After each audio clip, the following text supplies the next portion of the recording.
విలువ కలిగిన మాటలు కొన్ని మనం ధ్యానించుకుందామండి. అపొస్తలుల కార్యములు 2వ అధ్యాయము 23వ వచనం తీసినట్లయితే మరొకసారి చదవము. దేవుడు నిశ్చయించిన సంకల్పమును ఆయన భవిష్యత్ జ్ఞానమును అనుసరించి అప్పగింపబడిన ఈయనను మీరు దుష్టుల చేత సిలువ వేయించి చంపితిరి. ఈ యొక్క భవిష్యత్తు జ్ఞానమును అనుసరించి అప్పగింపబడిన ఈయన, ఈ యొక్క యేసుక్రీస్తు, భవిష్యత్తు జ్ఞానము అనుసరించి అప్పగింపబడినటువంటి యేసుక్రీస్తు ప్రభువారు. భవిష్యత్తులో తెలిసిన జ్ఞానాన్ని బట్టి దేవుడు యేసుక్రీస్తు ప్రభువారిని ఆ యొక్క దుష్టులైనటువంటి మన చేతికి ఆ యొక్క కాలంలో ఆ ప్రజలకు దేవుడు అప్పచెప్పినాడు. ఎలా అప్పచెప్పినాడు?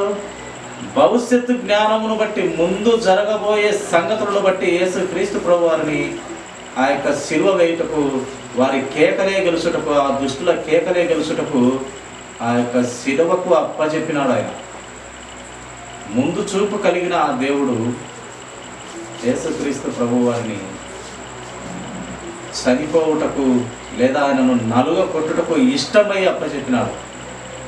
ఆయన ముందు జీవితం ఎరిగినటువంటి వాడు, ముందు భూత భవిష్యత్తు కాలంలో ఎరిగినటువంటి దేవుడు ఆ జ్ఞానమును బట్టి అప్పచెప్పినాడు యేసుక్రీస్తు ప్రభువారిని. కానీ కొంతమంది ఈ లోక సంబంధమైనటువంటి ఆయన ఆ మేకులే పీక్కోలేదు, ఆయనను ఆయనే రక్షించుకోలేడు, ఇంకా ఇతరులను ఏమి రక్షిస్తాడు అని చాలా వ్యంగ్యమైన మాటలతో, పనికిమాలినమైన ఆలోచనతో, దైవ జ్ఞానం లేక మాట్లాడుతుంటారు. ఆయనను ఆయనే రక్షించుకోలేడు, ఇంకా ఎవరిని రక్షిస్తాడు అని ఆ 3 మేకులు పీక్కోలేదు అంటారు. కానీ ఆయన ఆడ చనిపోయేది భవిష్యత్తు జ్ఞానమును బట్టి. ఆయన అక్కడ చనిపోవాలి, దేవుని చిత్తమై ఉన్నది ఆయన చనిపోవుట. అక్కడ ఆయన నలగొట్టుట, చనిపోవుట, ఉమ్మివేయబడుట, పిడిగుద్దులు గుద్దబడుట, ఆ యొక్క ఒకటి తక్కువ 40 కొరడా దెబ్బలు కొట్టించుకునుట, వెలుసులేని వీధులమ్ముడి ఆయన కొట్టబడుతూ, ఆ శిలువ రాను మోయబడుతూ ఇంచుమించుగా 6 గంటల సేపు ఆయన మనము చేసిన పొరపాట్లన్నీ ఆయన అనుభవిస్తూ రావడము దేవుని భవిష్యత్తు జ్ఞానము కలిగినటువంటి ఆలోచన. అదంతా ఆయన పడాలి, కానీ ఏ తప్పు చేయలేదు, ఏ నేరము చేయలేదు. కానీ అక్కడ శిక్ష, మన పాప భారము ఆయన మోయాలి. ఆయన భుజాల మీద వేసుకొని మోసినాడు. అది దేవుని చిత్తము. అది జరిగిన తర్వాత దేవుని చిత్తంగా కనపడుతున్నది. అది జరగలేదంటే నిజంగా ప్రియులారా దేవుని చిత్తం కాదు. యేసుక్రీస్తు ప్రభువారిని ఆ సిలువ వేసి చంపకుండా ఉంటే అది దేవుని చిత్తం కాదు, దేవుని చిత్తమే అక్కడ జరిగింది. కానీ యొక్క ఆ సమయంలో ఆ జనులు, ఆ యొక్క అలగాజలమైనటువంటి ఆ జనులు, ఆ పనికిమాలిన జనులు, ఆ కఠిన జనులు, మేము ఒకరిని చంపాము అని సంతోషపడ్డారు. కానీ అక్కడ దేవుని చిత్తమే జరిగింది, సైతాను చిత్తం అక్కడ జరగలేదు. వారైతే సైతాను చిత్తమే జరిగింది, లోకమే గెలిచింది అనుకున్నారు. కానీ ఆ కొన్ని క్షణాలు లోకము గెలిచినట్టుగా అనిపించిన అది లోకాన్ని గెలిచినటువంటి యేసుక్రీస్తు విజయం. అది దేవుని సంకల్పంలో, ముందు చూపు జ్ఞానంలో జరిగినటువంటి ఒక గొప్ప మేలుకరమైన మనకు మేలు జరిగింది. నిజంగా ఆయన నలుగ కొట్టబడకుంటే, ఆయన కలువరి శిలువలో మరణం కాకుంటే, ఆ యొక్క దెబ్బలు తినకుంటే, ఆ యొక్క కొరడా దెబ్బలు తినకుంటే, ఉమ్మివేయబడకుంటే, తలకు ముళ్ళ కిరీటం పెట్టకుంటే, ఆ యొక్క కలువరి శిలువకు మేకులు కొట్టబడకుంటే, కాళ్ళకు మేకులు కొట్టబడకుంటే, ప్రక్కలో బల్లెకు పోటు పొడచబడకుంటే, ఆ రక్తము చిందించబడకుంటే మనకు ఎందుకు పనికిరమ్మా?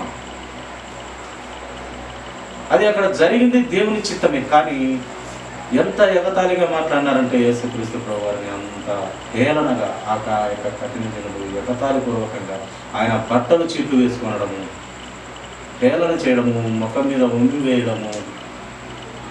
నువ్వు దేవుని కుమారుడు అని చెప్తున్నావు కదా, ఆ యొక్క యెరూషలేములో దేవాలయము ఇన్ని సంవత్సరాలు కట్టిన ఆ దేవాలయం పడగొట్టి లేపుతానని చెప్పినవాడా, నీవు ఈ సిలువ దిగి నిన్ను నీవు రక్షించుకో అని అని చాలా ఎగతాళి చేసినారు. ఆయన ఆ సిలువ దిగి రక్షించుకున్నట్టుగా ఆయన ఒక క్షణంలో పని. ఆయన సైన్యానికి ఒక్క మాట చెప్తే అక్కడ ఒక్కరు కూడా మిగలకుండా ఆయన రక్షించుకోగలిగిన ఆ సమర్థుడైన దేవుడు, ఆయన భూత భవిష్యత్తు కాలాల్లో ఎరిగినటువంటి దేవుని ఆజ్ఞ ప్రకారం అక్కడ జరగవలసి ఉన్నది. అది జరిగితేనే మానవ కోటికి రక్షణ. కాబట్టి అక్కడ ఆ యొక్క అద్భుతమైన మహాఘట్టము, ఆ మహాఘట్టం వల్ల మన బ్రతుకులు పరలోక రాజ్యానికి రక్షణకు కారణమై, పరలోక రాజ్యానికి విశ్వాసతకు అనుకూలమైన విశ్వాసంలోకి పోయి ఆ యొక్క పరలోక రాజ్యం చేర్చబడుతున్నాము అంటే ఆ యొక్క 6 గంటల సేపు ఆయన పడిన కష్టము, ఆయన పడిన ఆ యొక్క కష్టము, నిష్ఠూరమైనటువంటి మాటలు ఆయన పడబట్టి మనకు పరలోక రాజ్యం దక్కుతూ ఉన్నది. అది దేవుని సంకల్పము. అందరూ పరలోక రాజ్యం రావాలన్నది దేవుని సంకల్పం, దేవుని ఆలోచన. అందుకే ఇక్కడ వ్రాయబడుతూ వచ్చినది, దేవుడు నిశ్చయించిన సంకల్పమును ఆయన భవిష్యత్తు జ్ఞానమును అనుసరించి అప్పగింపబడిన ఈయనను మీరు దుష్టుల చేత సిలువ వేయించి చంపితిరయ్యా అంటూ ఇక్కడ మాట్లాడుతూ ఉన్నాడు. భక్తుడు వ్రాయిస్తూ వచ్చినాడు, పరిశుద్ధాత్మ దేవుడు వ్రాయిస్తూ వచ్చినాడు.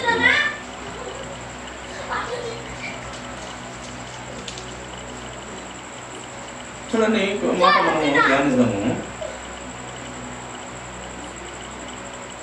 మార్కు సువార్త 15వ అధ్యాయము 15వ వచనము మాట చదవమ్మా. మార్కు సువార్త 15వ అధ్యాయము 15వ వచనం, 15. పిలాతు జన సమూహమును సంతోష పెట్టుటకు మనసు గలవాడై వారికి బరబ్బను విడుదల చేసి యేసును కొరడాలతో కొట్టించి సిలువ వేయను అప్పగించెను. ఈ యొక్క పిలాతు అతని సిలువ, యేసుక్రీస్తు ప్రభువారిని సిలువ తప్పించుటకు అధికారం కలిగిన ఈ పిలాతు ఆ జనసమూహము వేసిన కేకల వలన వారిని సంతోష పెట్టాలి. అనేక మంది జనము సిలువవే సిలువవే సిలువవే సిలువవే, అది దేవుని గొప్ప కార్యం జరుగుటకే అక్కడ అనేకమైనటువంటి జనము సిలువవే సిలువవే సిలువవే అని వారిలో ఆ కేకలు వచ్చినాయి. ఆ కేకల వల్ల ఈ పిలాతు ఏ తప్పు చేయను, ఏ నేరం కనపరాలేదు నాకు అని సాక్ష్యం ఇచ్చిన ఈ పిలాతే వారి మాటలే గెలిచినట్టుగా వారినే, ఆ ప్రజలనే సంతోషపెట్టేందుకు ఆలోచన చేసి వారిని సంతోషపెట్టుటకు, ఆ జన సమూహమును సంతోషపెట్టుటకు మనసు గలవాడై ఆలోచన వచ్చి వారికి బరబ్బాను, ఈ బందికోటు దొంగ అయినా ఈ నరాంధకుడైన బరబ్బాను వదిలేసి విడుదల చేసి యేసుక్రీస్తు ప్రభువుని కొరడాలతో కొట్టించి శిలువకు అప్పజెప్పిన ఎవరు? పిలాతు గారు. కాబట్టి ఇక్కడ జనుల కేకలు గెలిచినాయి, వారి సమూహంగా కేకలు వేయబట్టినారు. చూడండి, మత్తయి సువార్త మాట చదువుకున్నాము.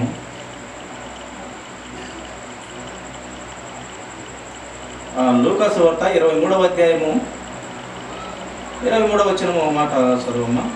23.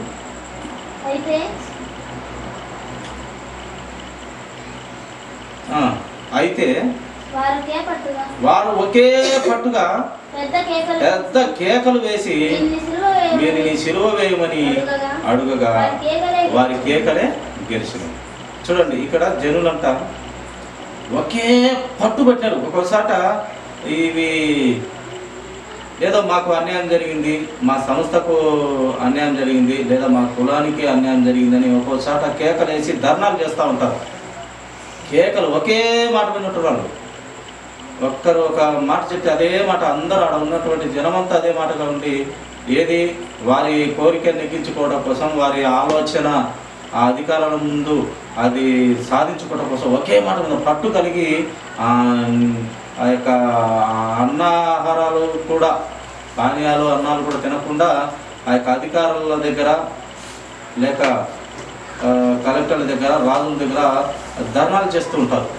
ఆ మాదిరిగా ఒకే పట్టుగా పెద్ద కేకలు వేస్తూ ఉన్నారంట. ఇక్కడ వ్రాయబడుతూ వచ్చినది, అయితే వారు ఒకే పట్టుగా పెద్ద కేకలు వేసి వీరిని సిలువ వేయమని అడుగగా వారి కేకలే అక్కడ గెలిచినాయి అంటారు.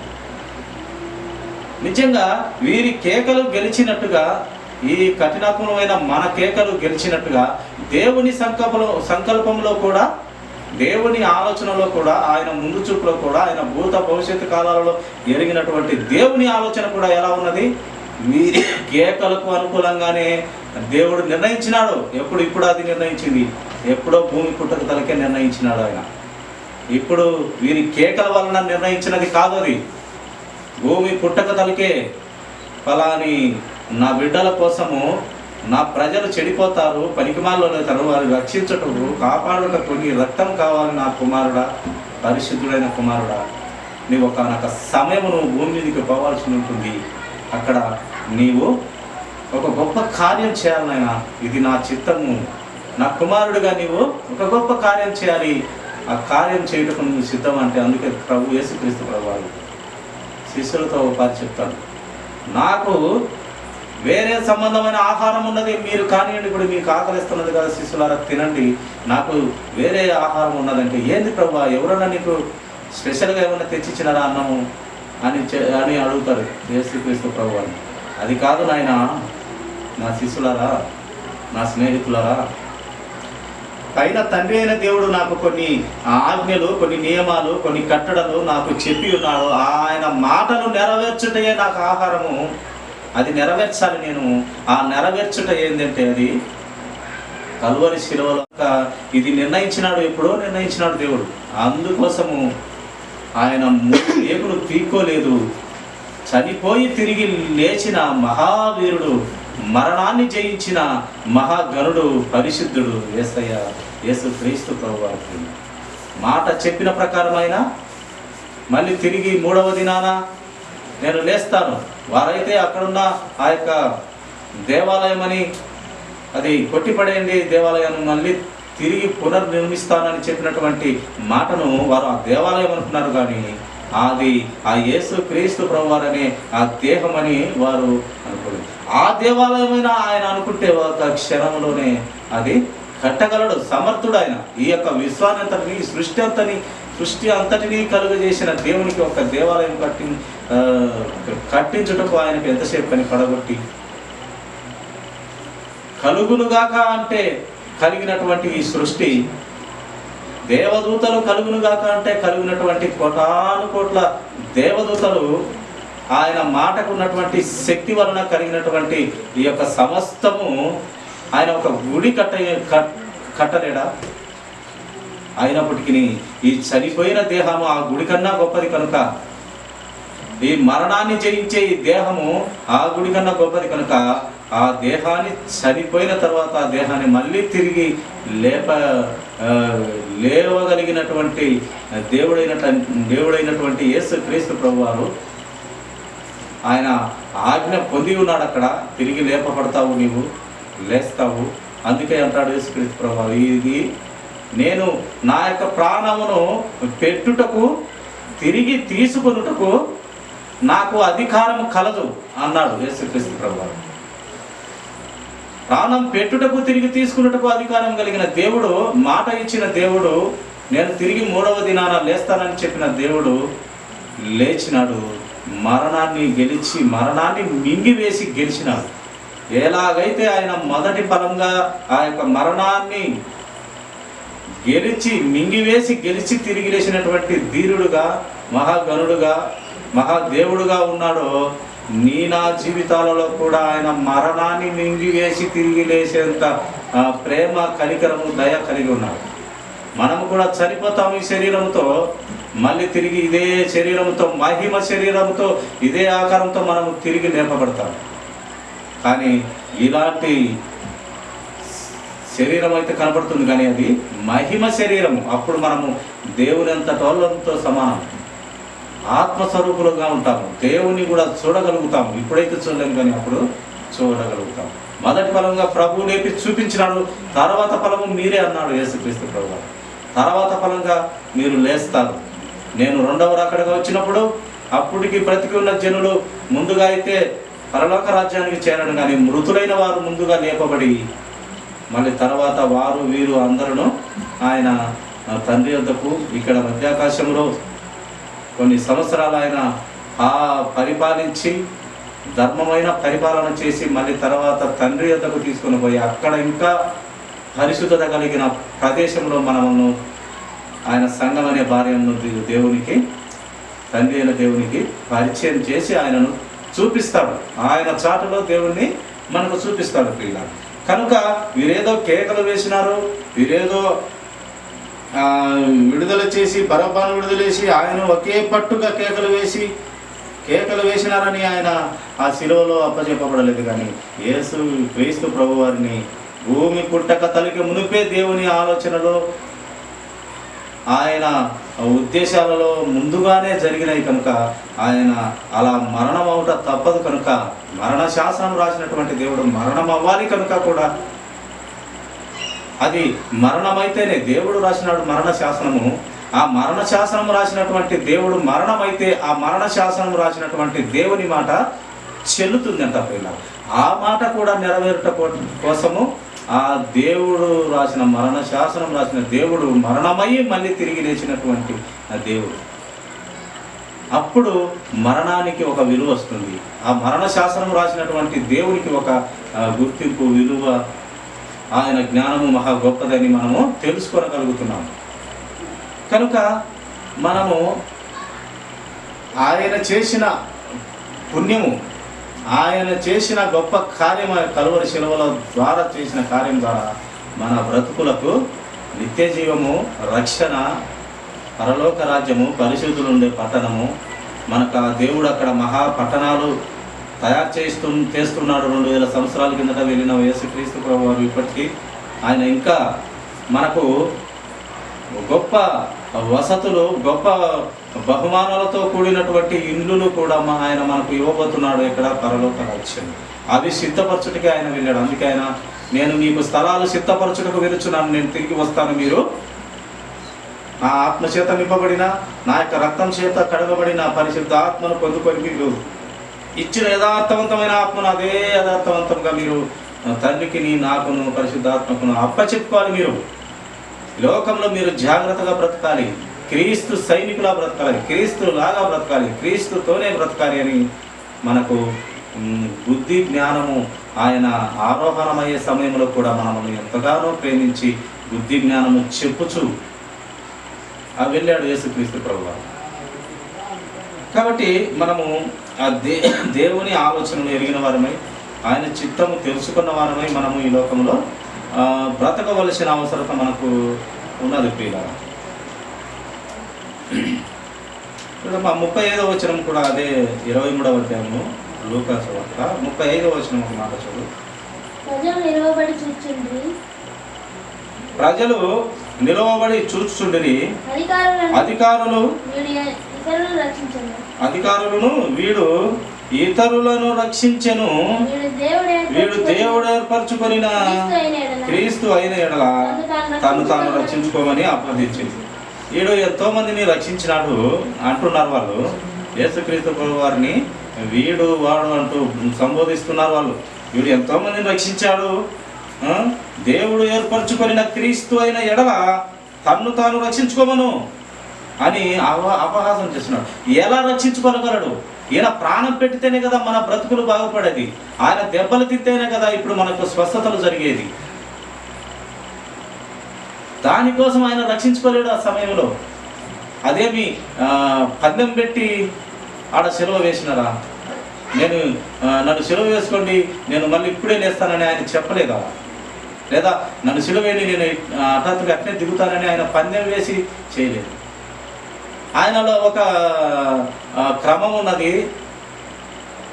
భూమి పుట్టక మునుపే ఒక జ్ఞానం చేత ఆయన ఆ సమయంలో చనిపోవాలని ఆయనకు ఒక రూలు ఉన్నది, ఒక పద్ధతి ఉంది, ఒక క్రమం ఉంది, దేవుని నియమం ఉంది, దేవుని ఆలోచన ఉంది, దేవుని చిత్త ప్రకారం ఆయన జరుగుతున్న దానికి నోరు మెదపక అలా జరిగిస్తూ అలా వారు ఎంత చేసినా కూడా మౌనిగా గొర్రెపిల్ల వలె మౌనంగా ఉన్నారు యేసుక్రీస్తు.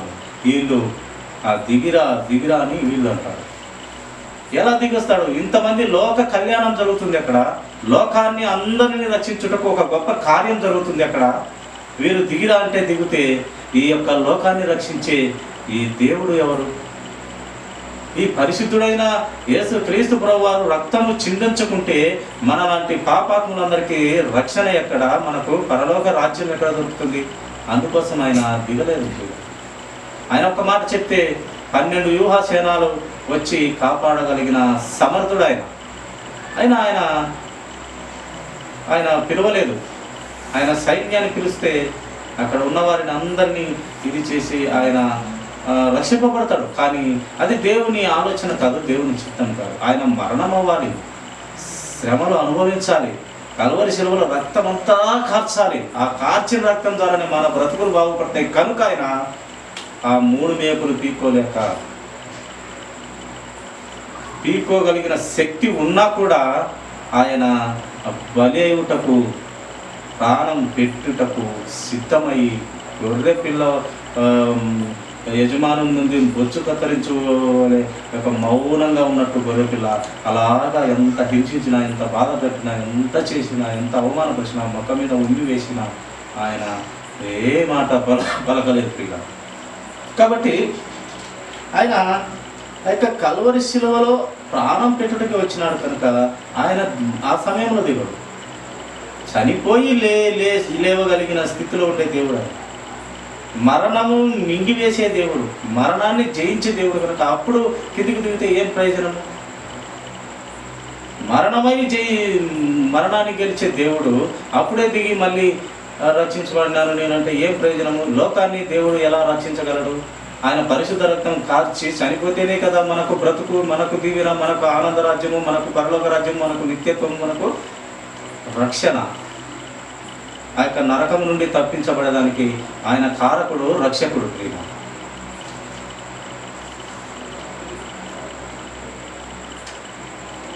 చూడండి, అపోస్తల కార్యములు 4వ అధ్యాయము 10-11 ఒక మాట చదువుదాం.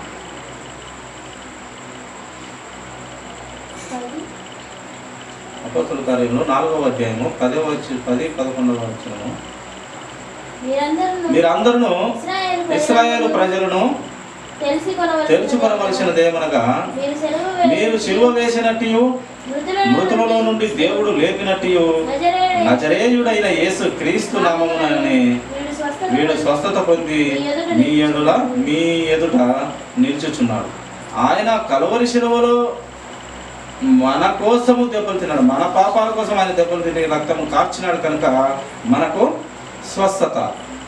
లేకుంటే మనకు స్వస్థత లేదు. ఆయన రక్తం చిందించినాడు కనుక ఆ పరిశుద్ధుని ద్వారా, ఆ న్యాయం కలిగిన నమ్మకమైన దేవుని పరిశుద్ధ రక్తము ఖర్చినాడు కనుక మనకు స్వస్థత కలుగుతున్నది. 11వ వచనం కూడా చూడమ్మా. ఇల్లు కట్టువారైన మీరు తృణీకరించిన రాయి ఆయనే, ఆ రాయి మూలకు తలరాయి అయినవు. మీరు ఎంతమంది కేలలు వీలలు వేసి ఒకే పట్టుగా కేకలు వేసి సిలువకు వేయబడిన క్రీస్తే ఎవరో కాదు. ఆ ఇల్లు కట్టుటకు మొదటి మీరు తృణీకరించిన, మీరు వద్దనుకున్న ఆ ఇల్లు కట్టుటకు ఆ యొక్క వద్దనుకున్న ఆ తీసివేసిన రాయి ఎవరో కాదు, ఆయనే యేసు క్రీస్తు. ఆయనే తలకు మూలరాయి అని ఇక్కడ వ్రాయబడుతూ వచ్చిన 28వ అధ్యాయము 5-6 వచనం చదువు ముగించుకున్నాము. దూత ఆ స్త్రీలను చూచి మీరు భయపడకుడి, సిలువ వేయబడిన యేసును మీరు వెతుకుచున్నారని నాకు తెలియను, ఆయన ఇక్కడ లేడు, తాను చెప్పినట్టే ఆయన లేచి ఉన్నాడు. రండి, ప్రభు పండుకున్న స్థలం చూచి చూడండి. ప్రభు పండుకునే స్థలం చూడండి, త్వరగా వెళ్ళి ఆయన మృతులలో నుండి లేచి ఉన్నాడని ఆయన శిష్యులకు తెలియజేయుడి. ఇదిగో ఆయన గలిలయలోనికి మీకు ముందుగా వెళ్ళుచున్నాడు, అక్కడ మీరు ఆయనను చూతురని ఇదిగో మీకు చెప్పుతున్నాను. నేను ఇక్కడ లేడు, మీకోసం ప్రాణం పెట్టి ఆ ప్రాణాన్ని జయించినటువంటి వీరుడు, ధీరుడు లేచి ఉన్నాడు. మీరు వెతుకుతున్నారని మాకు తెలుసును, ఆ దూతలు చెప్తున్నాయి. మీరు యేసును వెతుకుతున్నారని మాకు తెలియను, మేము ఎరుగుదుము. ఇక్కడ లేడు ఆయన, ఆయన మాట చెప్పినట్టే మూడవ దినాన లేచినాడు, లేచి గలిలయకు వెళ్ళినాడు. మీకంటే ముందుగా వెళుచున్నాడు. వెల్లుడి, ఆయన శిష్యులకు చెప్పుడి, ప్రకటించుడి. ఆయన ఆ యొక్క మరణపు ముళ్ళు విరిచి విజయం ధీరుడై వెళ్ళినాడు గలిలయకు. శిష్యులకు ప్రకటించుడని ఆ దేవదూతలు చెప్తాను. అందుకు ఆయన మూడవ దినాన లేచుటకు ఆయనకు ఆ దేవుడు ఆలోచన ప్రకారం ఆయన మూడవ దినాన లేచినాడు. మరణమైన దేవుడు మూడవ దినాన లేచి ఆయన కార్యము చేసి తండ్రి చెప్పిన ప్రతి మాట నెరవేర్చి చక్కగా దేవునికి ఆత్మను అప్పచెప్పి మన ఆత్మలను కూడా పవిత్రపరచి పరలోక రాజ్యానికి, నిత్యత్వంలో మనం అమరత్వం కలిగిన ఆ రాజ్యానికి, ఆ పరిశుద్ధుడు ఉండే రాజ్యానికి, ఆ నమ్మదగిన దేవుడు ఉండే రాజ్యానికి మనందరినీ చేరుస్తున్న యేసు క్రీస్తు ప్రభువారు ఆ యొక్క కలువరి శిలువలో కార్చిన రక్తం చేతనే, అక్కడ ఆయన పడిన శ్రమల చేతనే, దెబ్బల చేతనే, మరణమౌట చేతనే నలుగకొట్టుటకు యెహోవాకు ఇష్టమాయను. అందుకే ఆయన నలుగకొట్టబడితే మన జీవితాలు అక్కడ ప్రశాంతంగా ఉంటాయి. ఆ పరిశుద్ధ రక్తం అక్కడ కార్చబడితే పరలోక రాజ్యంలో మీరు అక్కడ ప్రశాంతంగా సమాధానంగా ఆ పరిశుద్ధుల రాజ్యంలో ఉంటారని దేవుని సంకల్పంలో భాగంగా అక్కడ ఆ గొప్ప కార్యము కలువరి శిలువలో యేసుక్రీస్తు ప్రభువారు చేసినట్టు. కనుక మనము అంత త్యాగమూర్తి, అంత ఘనకార్యములు మన కోసమే చేసిన ఆ దేవుడిని మరొక మనము ప్రతి దినము దేవుని వాక్యం ద్వారా మన బ్రతుకులను దిద్దుకుంటూ మార్చుకుంటూ దేవుని వాక్యంతో మనము మెట్టు ముందుకు వెళుతూ ఆత్మీయతలో, విశ్వాసతలో మనము బలం పొందుకోవాలని దేవుని వాక్యం ద్వారా దేవుడు తెలియపరుస్తున్నాడు. కొద్ది మాటలు దేవుడు దీవించిన తలలో వచ్చినట్లయితే చిన్న ప్రార్థన.